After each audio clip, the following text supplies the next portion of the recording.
Today, I'm joined by Susie Robbins. She's a brilliant behaviour consultant who supports parents through the very tricky stuff, from meltdowns to Backchat and everything in between. She's all about practical tips and helping families feel more connected, and I'm really excited to have her here today. Thank you for joining us, Susie. Can you start off by telling us a little bit about your journey and how you became a behaviour consultant? Yeah, absolutely. First of all, thank you for having me. And that was a very, very kind introduction. I'm Susie Robbins. I am a behaviour consultant, but my journey to this role began nearly 20 years ago. That's frightening, isn't it? I worked in a secondary school in West London.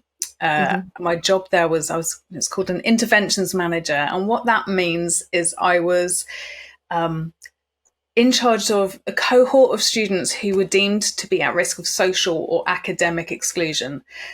So the children I was working with, we covered a whole range of needs. There were, special educational needs, disabilities. I worked with children who were involved in gangs, who were involved with youth offending, refugees, members of the travelling community. There was just a huge variety of different types of people and different types of need. So my role there really involved mostly working directly with the children, the young people. I used to call them children, they're big burly teenagers. They loved it, really. Working with the young people and being that kind of safe person as an anchor in school, somebody they know who would reliably be pleased to see them, who would always ask how they were and mean it. And by having that available to them, we were able to get children into school more often. So this was my entire role, was to work just with these children. Often you get like subject teachers or heads of year who would have many, many different roles within that. My entire role was working with this cohort. So I worked with the young people one-to-one and in groups and teaching. I also worked closely with their families. And then with external agencies as well, like youth offending, like social services, like drugs and alcohol misuse teams, young carers, all sorts of people. And I loved it. I absolutely loved it. But I left to have my own children. And I felt I couldn't go back to that. I would want to bring everybody home with me. And that's, you can't do that. You can't put that amount of love into every single child that passes through your door, because we're talking about hundreds and hundreds of children. So I had my own children, and then I went on to become a behaviour consultant where I am now, working mostly with parents this time, and really helping them to support, to understand the child's behaviour, what it means, what they're communicating, and then how to navigate that with that information that they've now got. Wow, what a journey. What a journey. So can you tell us, what are some of the most common behaviour problems then that you do help the parents that you work with? Oh gosh, so there are quite a few different themes that are really common. We talk a lot about emotion regulation, or rather emotion dysregulation. So that includes things like tantrums and meltdowns, violent behaviour, aggressive speech, and everything in between, all of those things. I work very, very prominently in parents really understanding what's happening for their child in those moments. And this is a huge topic. So obviously there's lots of different kind of ways that people experience dysregulation. But I feel that once parents understand a little bit more about what's happening in terms of child development and brain development, it's easier for it to become less personal. It feels like less of a personal attack. You feel less victimized by your child. Yeah, so true. Yeah. And then you're able to step back a little bit and see it for what it is, rather than, this is awful, because it does feel awful when you feel like it's all about, it's aimed directly at you. You're so right, actually. I think that's one of the big things I've learned on my journey with parenting, is the more I've thrown myself into understanding the behaviour and the science behind it, the more empathetic and compassionate I've become, because I actually understand the reasons rather than exactly that feeling like it's some sort of personal attack or manipulation or sheer defiance. And it really does help you have focus in those moments as to when you're kind of being tested or stretched sort of thing. Absolutely. And I mean, this is my full-time job, I do a lot of reading. I spend a lot of time reading and researching and gathering information, because this kind of industry, the guidelines change a lot, so you have to be on top of it. Parents who aren't also behavior consultants or psychologists or whatever, they don't have that time to really spend that time researching and learning and understanding. And we're not taught it, No. when you, with your antenatal classes, this doesn't come into it. So unless you are able, and you have the luxury like I do of being able to have that time to go and do the research, you just don't know. And that's no fault of anybody's. It's just the circumstances. We're all kind of parenting from that blueprint that we were parented with, weren't we? Yes. Rather than actually perhaps the maybe up-to-date knowledge of what we know is going to give us a more optimal outcome. And like you say, it's quite time consuming to do that research, read those books, and I don't know, listen to all the podcasts, all the information. It takes a lot of time and effort, doesn't it? So it's hard. We need to kind of be condensing it down for parents so that they can hear it in more bite-sized ways that they can put it to use, because it's a lot to think about. Definitely. And this is why I really like podcasts, actually, because they are something that you're able to do whilst you're doing something else. You can listen whilst you're doing the shopping. You can listen while you're walking to work, and it's really convenient and really accessible. Absolutely. I agree with that. Driving the kids to school, something like that, it's quite handy to listen to, isn't it? So what's been your greatest challenge so far then in parenting? Oh, that's a fantastic question. I have 3 boys. Yep. Who are all kind of 2-ish years apart. And my greatest challenge, I think, is juggling the 3 personalities, well, the 5 personalities of us all in our family, their 3 different needs, because they're different children, and that will never cease to amaze me how different they can be when they've come from the same people. And on top of looking after my own needs, and of course my husband as well, that we are all kind of growing in this environment, and how to keep on top of that environment is always a juggle. But in terms of stages of my parenting, going from 1 to 2 children was particularly tough for me. I very much enjoyed being very responsive when I had just 1 child. I was always there. I was always listening and attentive and present. And when you have 2, it's a very fast lesson in compromise, and that, someone will always be waiting. Sometimes someone will be crying also, and it's kind of accepting that and understanding that it's no fault of mine. This is the circumstances, and we have to work with what we've got rather than try and aim for something that we don't have, because then you're setting yourself up for some kind of unattainable standards. So interesting that you say that, actually, because that's very much how I feel as a parent. I feel like if I was to take each of my children individually, I've often got quite a lot of ideas in my head as to how I could build that one-on-one connection, how I could help them resolve that problem, build that resilience. But my problem is I'm not just parenting one of them at a time. I'm parenting all 3 of them, like you say, plus yourself, plus your partner. And in the moment, often, like, for example, we were driving to school the other day and my eldest was in a very chatty mood, and it was a great time to have a conversation with him.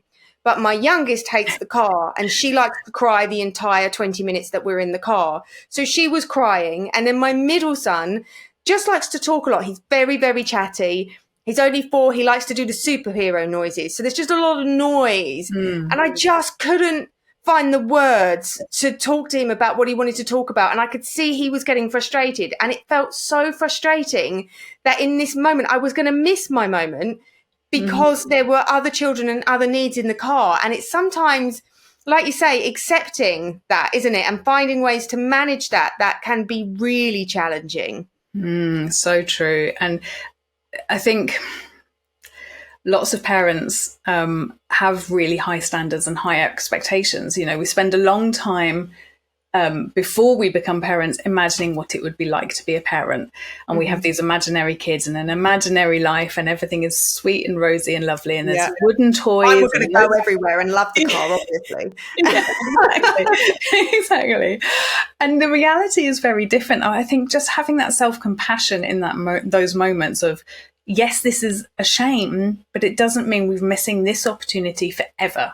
You know, the wonderful thing about having kids is that these opportunities do come back around, because they are repetitive beasts, children. You know, that's how they learn and how they experience and grow and to trust the world. But we have to trust that too. So true, actually. That's so true. So we hear a lot about how our children need to be resilient. Yes. What is resilience, and why is it so important to our kids? So resilience is the ability to bounce back from difficulty or setback. And it's really important because this kind of what I was saying just then, despite our best intentions and our brilliant ideology of parenting when we were, you know, not parents, it's an imperfect world and things go wrong. And so we have to prepare our children or help support our children through those disappointments or getting it wrong or finding something difficult. And this is a wonderful part of a wider umbrella kind of concept called good enough parenting, where the psychologist who coined that term is called a man called Dr. Donald Winnicott. And he wrote in his book, there's a lovely line in it, something like, you don't need to look for ways to upset your children or to disappoint them, because you will, inevitably you will. And it's just part of, again, accepting that, having that compassion, having that empathy for our child, that yes, it is really hard. And that's how we support them through those difficult moments. We can create this kind of armor of resilience, but we do it in a soft way. I think my generation, I won't lump you into my generation, my generation of parents, you know, as children, we were told to put a brave face on, you know, just get through it. Don't let anyone see that you're upset. I was told all that too. I'm probably sure we're quite in the same generation, but yeah. So, you know, we have really flipped that on its head now. And we're like, actually, the way to build compassion is through softness and understanding and allowing children to feel those emotions and sit with them and be okay with feeling uncomfortable, because that's where the resilience builds, that being okay with it and knowing how to move through it rather than getting stuck on it, which can often happen if you're just told to shut down your feelings. There's nowhere to go. It's a dead end. I think parents are often worried, aren't they, that if we're empathetic to the feeling and emotion, that we're almost encouraging it or indulging in it. Yes. And I have that conversation every single day with my consultations that I do with parents. They're like, but won't that lead my child to spiral into it? Like, isn't it indulgent to wallow in your feelings? Again, something that I heard, you know, as a child, stop wallowing, you know, you'll be all right, move on.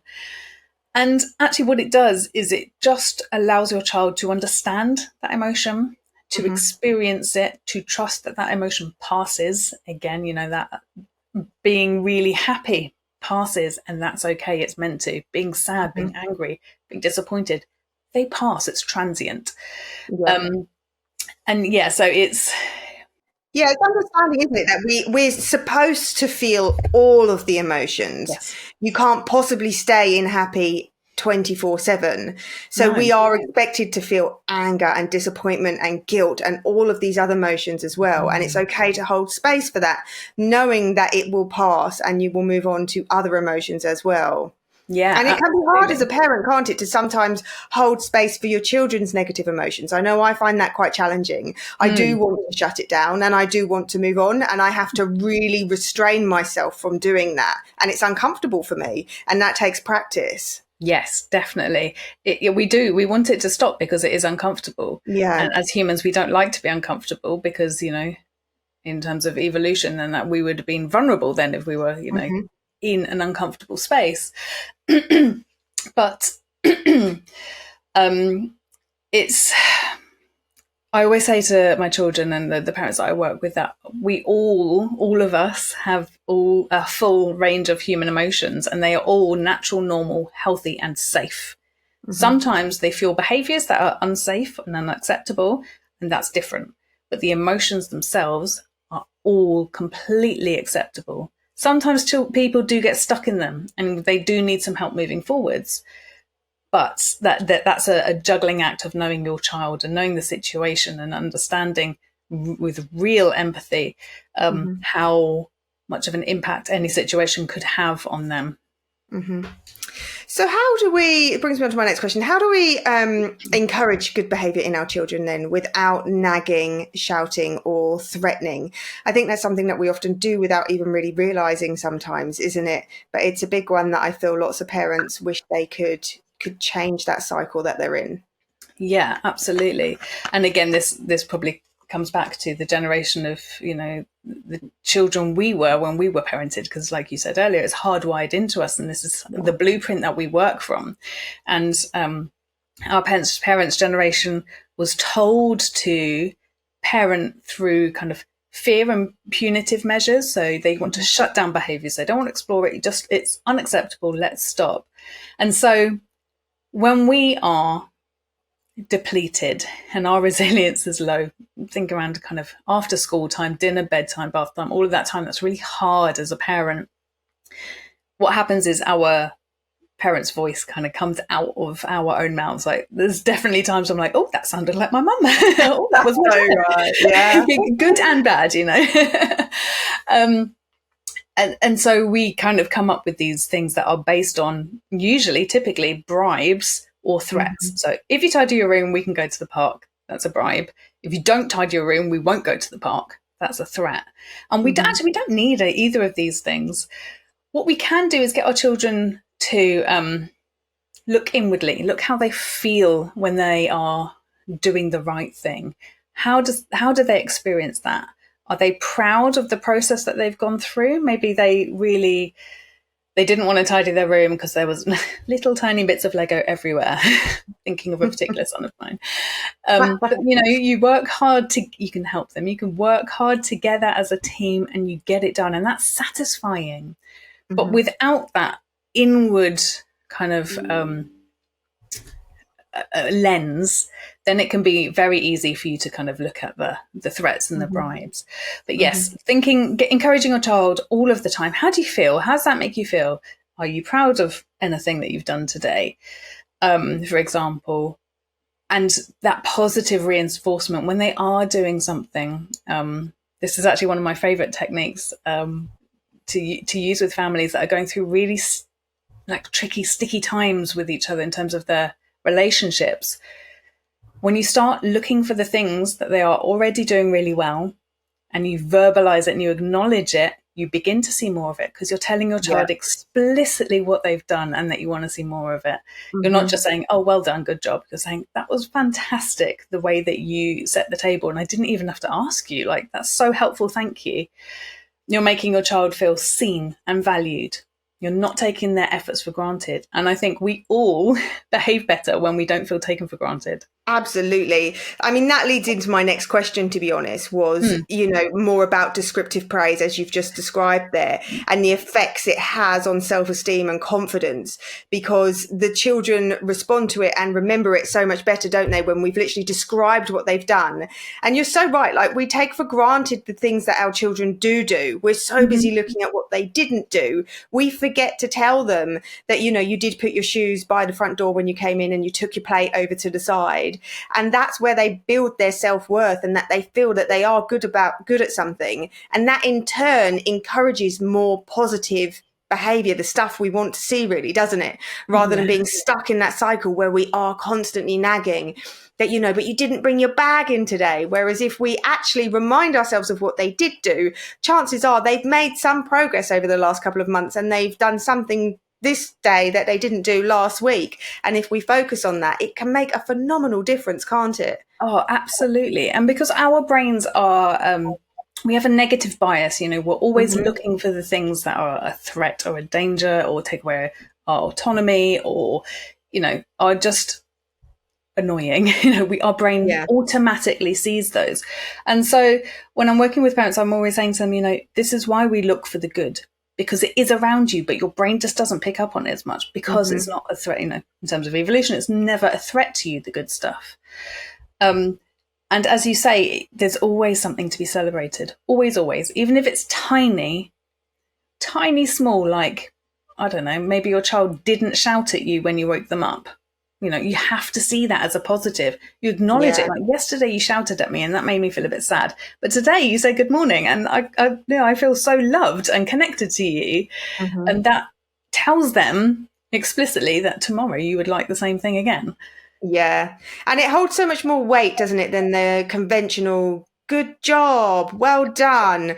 They kind of zone it out. And I know in my life, if I was to explain something to my husband, say, for example, about the podcast, and he just said to me, yeah, great. I just feel like you've not really paid that much attention. You weren't really listening. You're not that interested. Thanks. Yeah. Whereas when somebody actively does describe, that was such a great conversation. You really tapped into what people wanted to listen to. You feel like, oh, they did listen. They did hear me and see me. And you feel so much more validated. It's meaningful feedback, isn't it?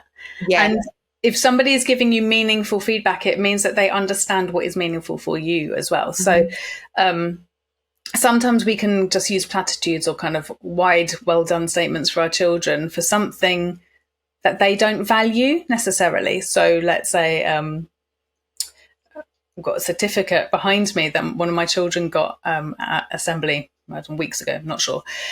And it wasn't this one, but in the past, I've come, oh, so what did you get your certificate for? I was like, well, I don't know.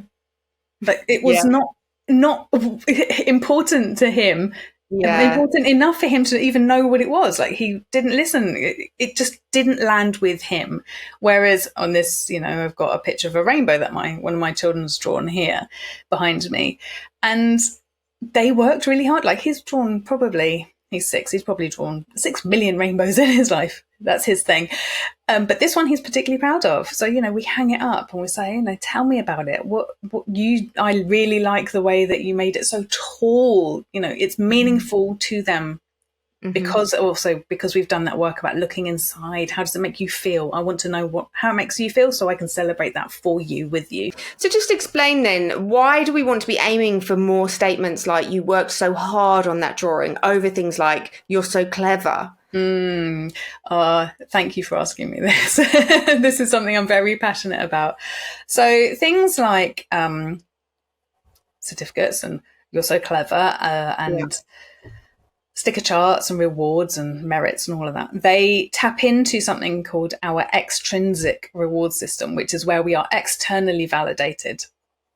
And it kind of fuels this what nextory in humans, and we see it in adults all the time. If you go for a job, you get a new job, or you get a promotion or a pay rise, or you move to a bigger house. There's very little satisfaction, and you're always looking for what's next. How can I get validated? How can I progress? This is how we view success. But things, if we're talking about how it makes them feel, and that specific kind of praise on skills, like you really persevered, I saw you didn't give up, but it was hard. That taps into how they feel and their intrinsic reward system. So that's internal validation. So yes, we're giving them the vocabulary for it, but they are identifying it with how they feel within. And then their self-worth comes from within and not future pay rises. And explain why that's so important, because if we're being externally validated, what can that do to our self-esteem and self-worth? Oh, it just ties it up in your success. And so you're only worthy if you are successful or if you are achieving. Whereas we know that's not true. You can be the most brilliant person who's just had some bad luck. And, so you're not in this system of success and wealth and achievement. But that doesn't make you any less of a person, it doesn't make you any less worthy.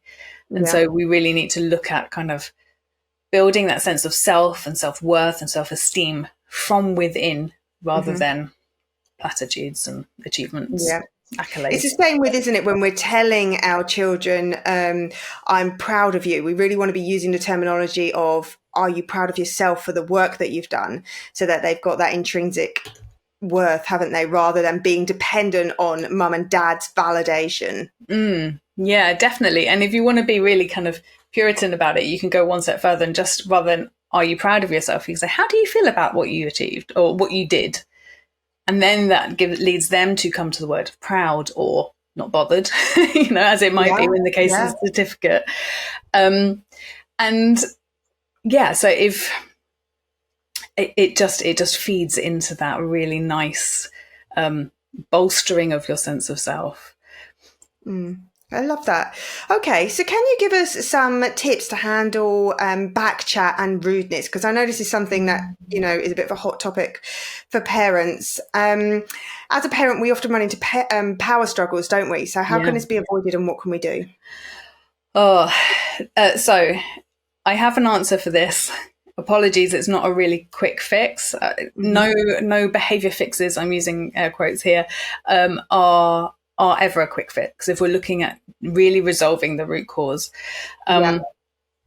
So firstly, you need to look at yourself and be very self-aware about why you're getting stuck in and drawn into a power battle with a child. What does it give you back? Is it a sense of superiority or a sense of power? Then maybe reflect on that, where that comes from. We need to be self-aware. We need to be aware of what we're bringing from our own childhood, our own life experience to our relationship with our child. So that's the first one. Secondly, I would always recommend, and I think it's become a bit of a cliche, but maybe just the circles I work in, but behavior is communication. So we know that the way that a child is feeling, they show us in their behavior. So if a child is giving us backchat or being rude, it's very easy to get drawn into the power struggle or the shutting it down. But that doesn't solve anything. So you need to look beyond the words or the behavior that they're sharing with you to see what's fueling it. So what emotion, how I talked about all emotions are natural, normal, healthy and safe, but the behaviors aren't necessarily. So what emotion is fueling those undesirable behaviors? Because often our children, or often people, act angrily. There's angry outbursts, shouting, swearing, hitting, kicking, etc., when they're actually feeling very vulnerable emotions like shame, disappointment, hurt feelings, feeling let down, sadness. And it's much easier for us to react angrily than it is to actually sit with those deeply difficult emotions. Again, we're going back to that resilience thing where we have to get comfortable with them. But our children need our help through that. So it's our responsibility as an adult to try our best. We'll never always get this right every single time, but try our best to see beyond the behavior, to tap into what's actually happening for them. Don't get drawn into the actions, but see if you can help them resolve the feeling underneath, so that then once that's resolved, the behavior will resolve. But also, have boundaries, hold them when behavior is unsafe or outside of your family values. Yeah, because I know sometimes in my experience, I can unintentionally almost hold my kids to a higher standard than I'm capable of doing myself. And I seem to have these great expectations of, well, we went through that. I taught you that. Why are you behaving like that? And if I actually reflect on my own behavior, often my parenting, sometimes I think, but I continuously lose my patience. I'll continuously shout. I'll continuously do things that I wish I'd done better because I know better, but I continuously end up back there. So why don't I extend the same courtesy at times to my children? They're younger, they're learning, their brains are underdeveloped, but we don't seem to see that with adults, do we? We seem to be a lot more accepting of the negative emotions because we'll be like, oh, well, my husband, he's had a really bad day at work. He's really stressed. Of course he's angry. Whereas with the kids, when they come home, it's like, well, don't take your bad mood out on me. I haven't been with you all day. It sometimes just don't have the same understanding and compassion. And I think when you start to recognize and understand what's going on, just as you've explained, that all behavior is communication, and to really stop and recognize what it is that they're feeling, then we start to have a lot more acceptance for that behavior, don't we? And compassion as to what they're actually going through, and ability yourself to hold space for it. And sometimes really all they need is a hug or you to listen. It's not to solve their problems or to kind of quash the behavior, the feelings. You know, I understand sometimes the behavior needs to be managed, but, you know, just to hold space for how they're feeling and let them vent and listen can make a huge difference to how they're feeling and help them go through the emotions, can't it? Yeah, absolutely. Ultimately, children just want to feel safe physically and psychologically, emotionally, understood and connected. And so if we are trying to problem solve for them, we're not really understanding them, or we're not really connecting with them in that difficult moment. Yeah. And if we're dismissing or shutting down their feelings, then they don't feel emotionally safe with us. And so the overall behavior won't improve. It will just it might shut down, but it will leak out another way at a later date. But yes, I think it's really worth remembering that, yes, sometimes their difficulties seem trivial to us because they're smaller, but this is their whole lives, you know. Yeah. This is as big as it can get for a 4-year-old, 5-year-old, 11-year-old. We know, because we've got lived experience and we've got fully developed brains, that everything will be all right in the end. However, they don't know that yet, and we can't just expect them to believe us when they're in the depths of those hard times. Absolutely. Well, look, lovely, Susie. Thank you so much. There's a lot of great advice there and a lot of help and practical tips that I feel parents are going to be able to take away from this podcast. So thank you for sharing all of that with us. It's been really nice to meet with you. Lovely.